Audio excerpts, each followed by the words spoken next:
This is Oscar Bevis for the Stomping Ground, powered by Wow Hydrate and available You might lose on the your DAZN. camera. I might lose my camera. We're going to carry on.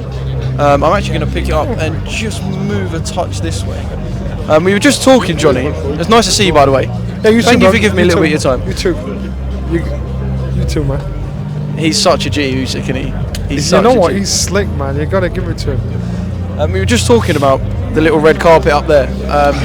A massive fight, brilliant for the sport that these two are going at it again, but these aren't just fighters, they are superstars. When they go somewhere, people flock towards them. These are two superstars. Which is a good thing, it's rock and roll, baby. It's rock and roll. I think these guys, look what they've done, look what they created here in Riyadh.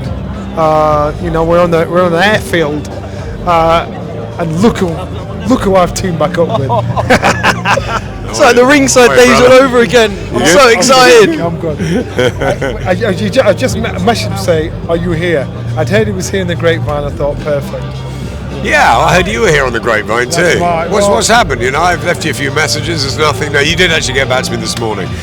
What's happened? We used to talk every day. Every single day. Every single day. Now I see you everywhere. Everywhere. Birmingham, I'm London, following Riyadh, you. I'm following Birmingham, you. London, Riyadh. I miss you, brother. The works. I miss this guy. I was going to say, that's what I needed to hear, because at the start you made it sound like it was like seeing an old ex again, and you were a bit like, but you miss each other. It is a bit like that, right? You was on a podcast with Charlie and Troy Deeney the other day, and a lot of the podcast was taken up by your two's relationship, and Troy and Charlie just saying how much we love it. So this guy, he brought me through. He blamed me. If I'm good, blame me. If I'm bad, blame him. I think it's just been a great partnership over the years. Johnny was a fantastic fighter, but he also went through all sorts of different troubles, tribulations. He came through, became a world champion, reigned for 7.5 years, and he was perfect for us to get over to Sky. We had a great time. Ringside was my favourite, probably program, my favourite times of my career. I loved it. We had terrific fun on the set. Great people coming through, didn't we? I mean, amazing. The guest list was. It's when the camera was turned off. That was a real TV, my friend. It was great. It was great fun. Gutted when it was over.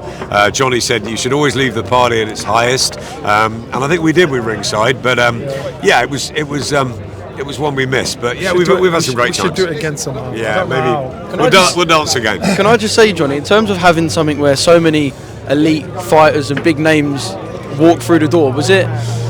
You don't want to brag, but was it a pretty good feeling? Like, Ringside was the place to be. There's no one that didn't walk through them doors. I remember Tyson, Fury and David Hayes sat side by side. We're talking about those two fighting. George Groves, Carl Froch, Mike Tyson coming in, Larry Holmes coming in.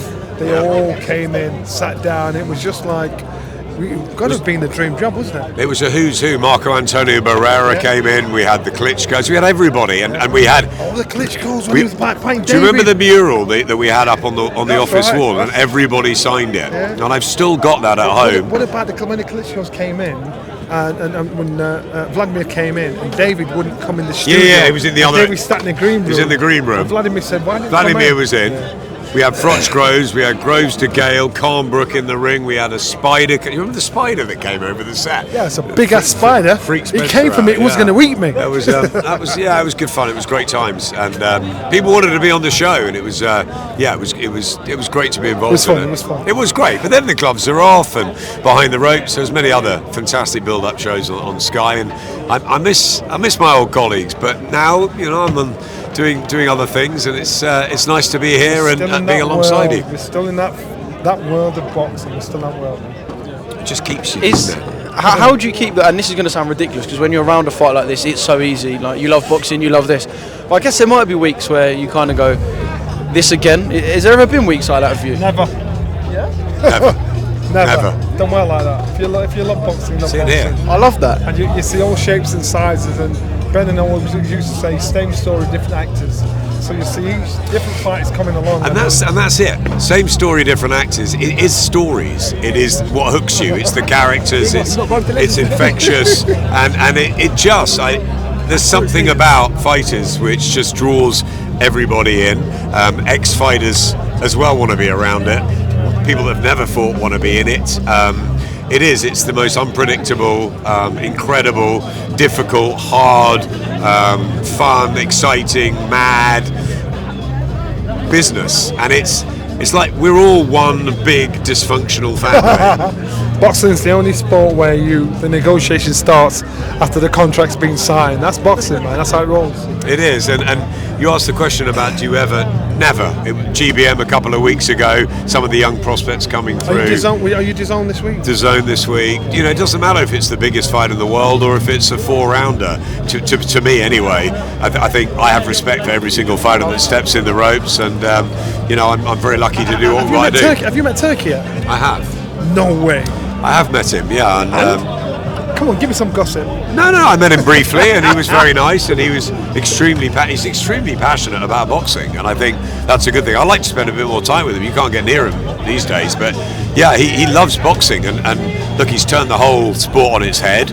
The best are fighting the best. I don't know I've never seen a card like February the 22nd. I don't know if you remember. I mean, some of Don King's cards were pretty impressive. Look at the Sky guys, John Beloff walking past. Fantastic. Great to see old friends, isn't it? It's great to be reunited. It is so. I'm just enjoying just watching you two. I feel like I don't really need to be here.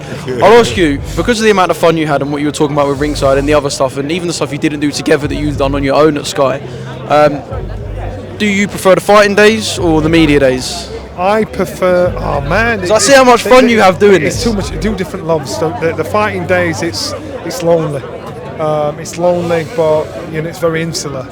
The media days, you know what? I like this side. I like this side because we can enjoy the party.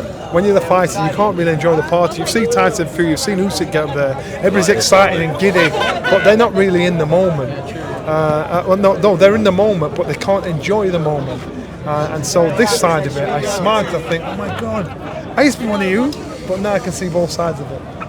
You've got to be tunnel visioned, haven't you? Yeah, I think a fighter switches like that as well, and yeah, it's different when you're there 3 or 4 weeks before to 2 or 3 days before a fight. And I can remember fighting in Italy, defending world title. A few friends came out, about 30, 40 friends came out to watch the fight, and we're all staying in the same hotel.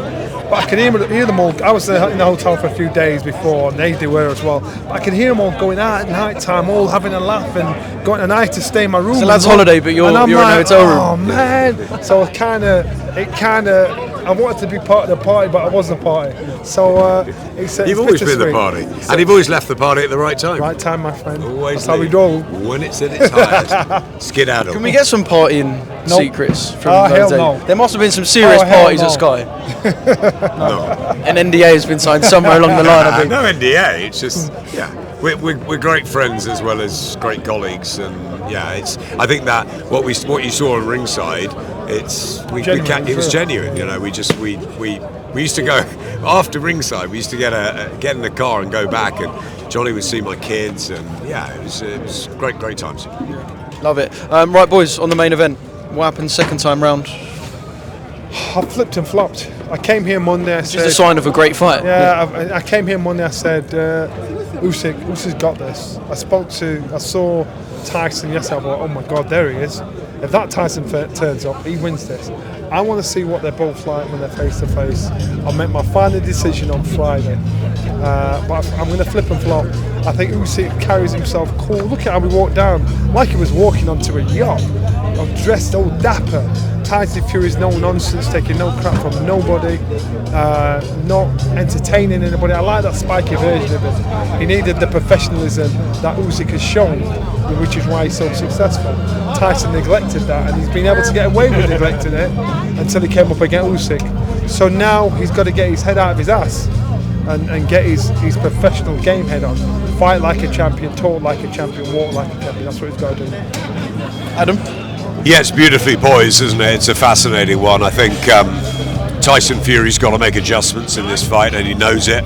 I did some stuff at Box Park with him before the AJ Dubois fight, and he was saying that he won the first fight by 2-3 rounds, but by the time of the press conference, he'd admitted that he lost it. So I think that shows he looked in the mirror. I think he looked back at the fight. He's taken himself away to Malta. The amount of times I called Spencer and Wardy to try and get there, but it was a closed shop, and I like that. He's taken this very, very seriously. He's had to. He'll be in the best shape he can be, but at this stage in his career, Is that going to be good enough? Are his legs going to hold out? How will he have come back from that 9th round, from losing for the first time in his life? He's very good in rematches. He's very good at challenges when his back's up against the wall. However, Oleksandr Usyk is a phenomenon. I think he'll be remembered as one of the greatest of all time for what he's done in the sport. Unified the cruiserweight division, doing the same thing at heavyweight. He's beaten them all. He's beaten Dubois, he's beaten Joshua twice, he's beaten Fury. If he does it again, his legacy cemented forever. And I think I've been around him in Gandia, in his camp, and he's just so professional, Oscar. He trains 3 times a day, military precision. His swimming is phenomenal. His balance is incredible. He just looks the same as ever, and he loves it. So it's going to be really hard for Tyson Fury. I think Fury can win this fight, but I think Oleksandr Usyk should win it.